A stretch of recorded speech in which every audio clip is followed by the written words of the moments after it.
Rizky. Assalamualaikum warahmatullahi wabarakatuh. Bagaimana kabar kalian hari ini? Ibu harap kalian dalam keadaan sehat dan tetap semangat untuk melakukan aktivitas hari ini ya. Oh ya anak-anak, pada kesempatan kali ini kalian akan belajar batik bersama saya, Bu Intan, dengan materi kain batik dan aplikasinya.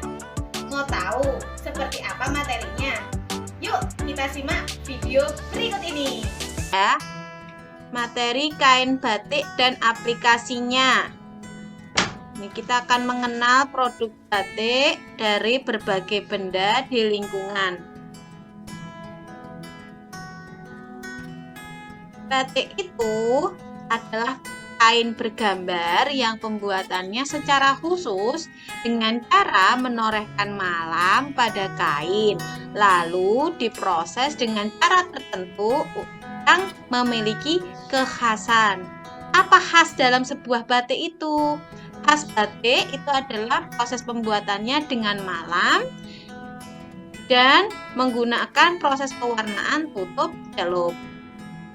Batik itu merupakan warisan budaya Nusantara sejak berabad-abad, sehingga batik itu merupakan simbol budaya bangsa kita. Batik diakui di dunia sebagai warisan dunia oleh Lembaga Kebudayaan Perserikatan Bangsa-Bangsa yang disebut UNESCO. Oke, kita langsung masuk ke materi ya anak-anak. Aplikasi batik itu bisa dibedakan menjadi dua. Yang pertama, aplikasi batik di rumah dan aplikasi batik di tempat khusus.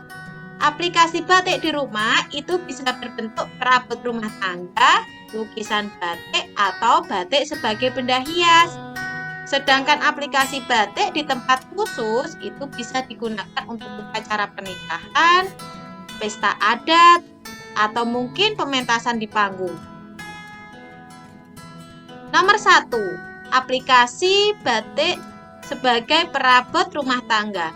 Biasanya rumah tradisional itu tidak memiliki sekat ruang sehingga dibutuhkan suatu benda untuk pemisah ruangan. Nah, untuk memisahkan ruangan pada zaman dahulu ada sintru.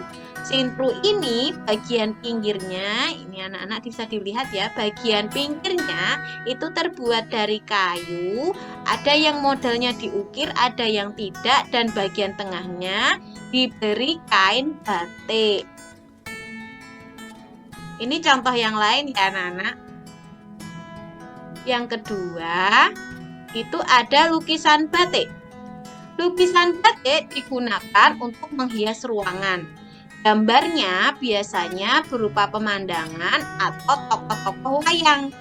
Lukisan batik ini biasanya difigura dengan kaca dan diletakkan untuk hiasan pintu rumah atau kaca jendela di rumah tradisional.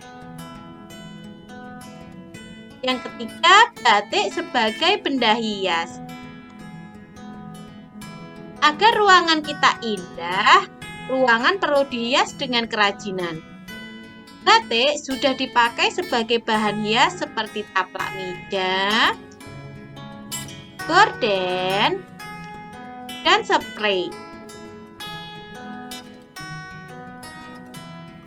Selanjutnya, aplikasi batik di tempat khusus. Aplikasi batik di tempat khusus itu biasa digunakan di upacara pernikahan atau upacara adat lain seperti widodareni atau mungkin mitoni atau mungkin siraman, atau bisa juga untuk tempat pementasan di panggung. Oke, Ibu rasa materi batik cukup sampai di sini dulu ya. Selanjutnya kita akan mengerjakan tugas. Tugasnya adalah anak-anak silakan perhatikan gambar di slide berikutnya. Lalu kalian silakan bedakan gambar-gambar tersebut berdasarkan jenis bendanya. Misalnya gambar 1 ini saya beri contoh di sini. Di sini ada 3 gambar. Nah, nanti kalian buat tabel. Nanti dibuat seperti ini, ada nomor, nama gambar, dan jenis. nomor misalnya gambar 1. Ini adalah gambar gorden. Gorden itu termasuk apa tadi? Termasuk batik benda hias. Lalu di sini ada gambar 2. Gambar 2 ini adalah gambar sendok. Sendok ini sebagai apa? Sebagai perabot rumah tangga. Lalu di sini ada gambar 3. Gambar 3 ini adalah gambar upacara adat mitoni. Nah, jenisnya berarti batik digunakan di tempat khusus. Tugas kalian itu ya anak-anak. Berikut Bu Guru berikan 6 gambar. Silakan kalian kerjakan seperti contoh ini ya. Tugas gambar pertama. Ini gambar pertama. Namanya apa? Lalu ini termasuk batik aplikasi apa? Ini gambar 2. Ini gambar 3. Ini gambar 4. Dan ini gambar 5.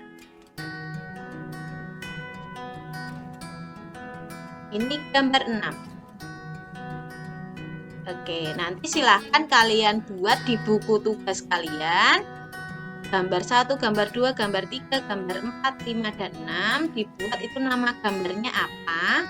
Lalu jenisnya termasuk batik apa. Apakah itu batik sebagai perabot rumah tangga, ataukah batik sebagai benda hias, atau batik yang digunakan sebagai benda khusus. Begitu ya anak-anak. Terima kasih. Tugasnya jangan lupa dikumpulkan di Google Class dan selamat mengerjakan.